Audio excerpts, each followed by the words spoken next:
Hey everyone, this is Kevin, the failed journalist, and let's talk a little bit about the movie theater industry, Tenet, and its, let's say, underwhelming financial performance. Now, as you all know, I love movie theaters. I actually think I talk more about movie theaters than any other form of entertainment on this channel because while I love the content, while I like the anime, while I like the movies and all that jazz, I love the theater exhibition. I love going to the theaters, paying for an overpriced soda, and watching a movie with a group of people and sharing a communal experience. I like how the right type of movie can make me have an out of body feeling experience. I love all that. And I am a shareholder of AMC, IMAX, and Cinemark. So I clearly feel that the movie theaters will be around for a long time. But I also cannot deny things are looking pretty bad right now. More and more movies are going to premium video on demand, where, they make far less than what they would have made in a movie theater. Mulan is very much proof of that, but it's something for the movie theaters. And we had a pandemic hit that shut down the movie theaters nationwide, really worldwide when you get down to it. And it was so stressful just thinking, will they ever reopen their doors? And they have reopened their doors, but now that Tenet, the movie that was supposed to be the big savior to everyone, well, that movie has come and it's bombed.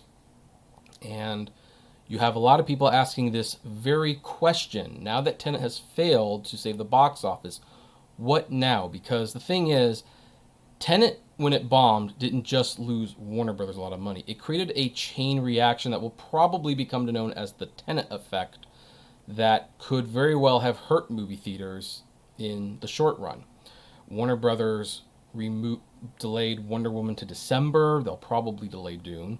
We're hearing reports that Disney might bump back Black Widow and Soul. There is some slightly good news. The Croods 2 has actually moved up into November, so that's a positive thing. But for the most part, most major movies are getting out of the way, and we're looking at potentially 3 months of the movie theaters not having any new movies to show. And so the question comes up, what can the theaters do to stay relevant? What can they do to make money? And do they have to shut down again? Will they just go away forever? And the thing is, it's not a good situation to be in. The model that worked pre-pandemic is not going to work for the foreseeable future. You need to rethink things. And so I'm making this video to kind of share some of my own humble suggestions of what I believe movie theaters can do to remain relevant, get people to continue to patronage their theaters, and do some new and interesting things that maybe other people they haven't thought of that could hold them off until this pandemic is more under control and studios feel more comfortable releasing blockbuster movies. And the first thing you can do, obviously, and you see a lot of theaters do this, is bring back classic movies for a discount.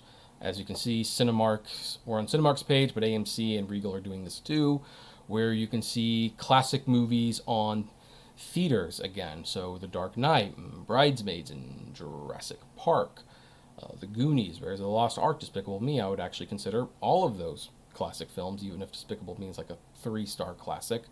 A lot of people do want to come back to see an old favorite on the big screen, and this is, of course, one thing you can do, and at a discounted ticket price, not only would they be more likely to come, but they'd be way more likely to buy snacks, which, of course, could help out all the movie theater chains. Another thing that can happen, and this is kind of an extension on the last idea, but hear me out, is that Fathom Events maybe should change what they're doing. Now, the first movie me and my wife went back to see was New Mutants, and there was maybe, I'd say, 8 people there. We felt very safe. One of the movies that's coming out on September 24th, though, I believe it's the 24th, is even listed here, is Akira. It's going to be a Fathom event. And per the tradition of Fathom Events, it's showing one night at one time. I would, because of the lack of content and the need to spread people out to make them feel safe, I would start making Fathom events weekly events.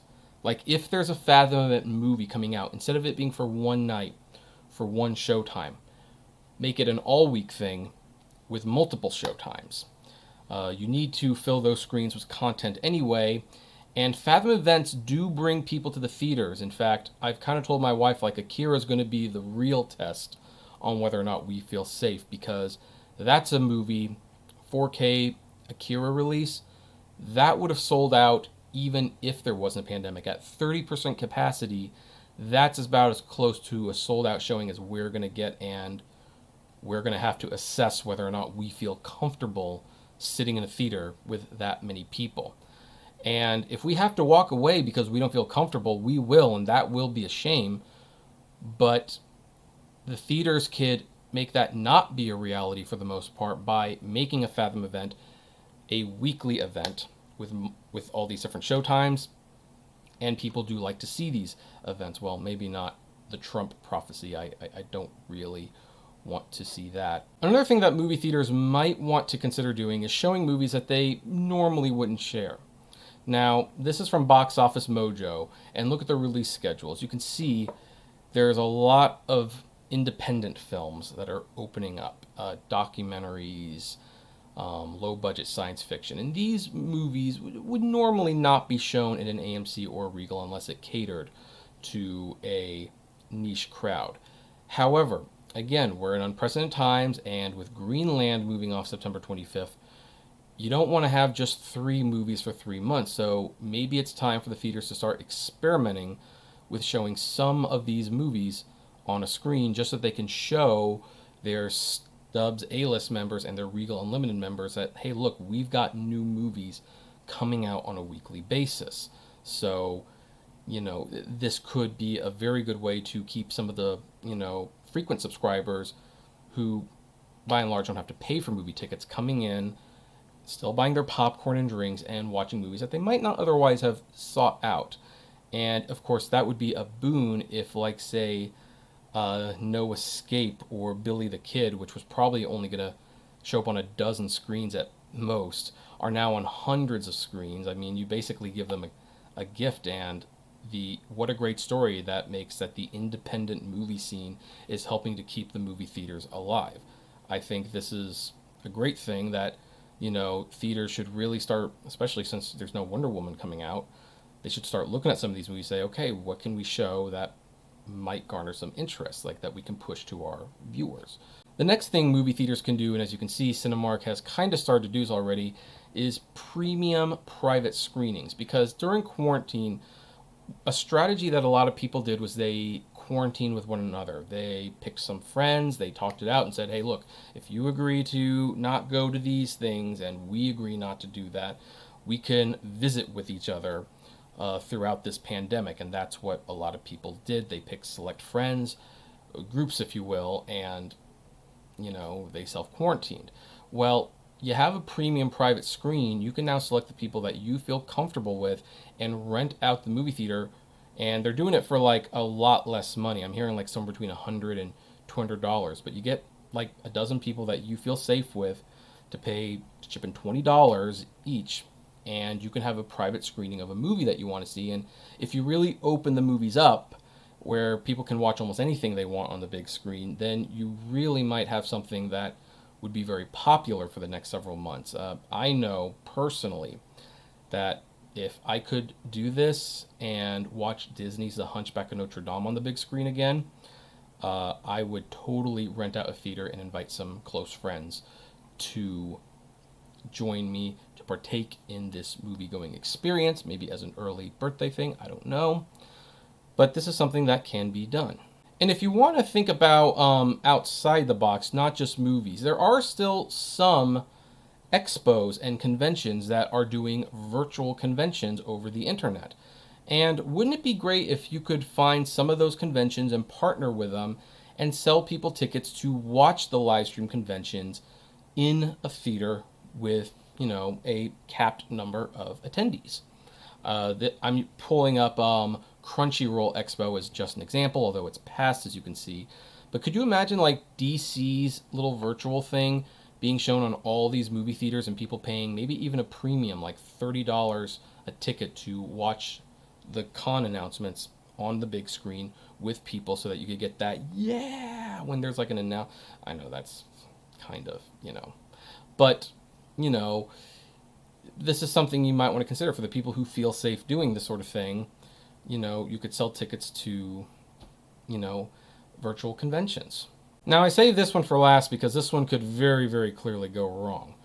But the presidential debates are coming up. And if you want, maybe people want to watch the debates in a crowded room with other people. Now, I would probably take an extra precaution and say, do you want a Democrat room or do you want a Republican room? Because again, this can get nasty really, really fast, and maybe place the screens on the opposite ends of the theaters and, kind of put blockages out to encourage people to leave on separate exits.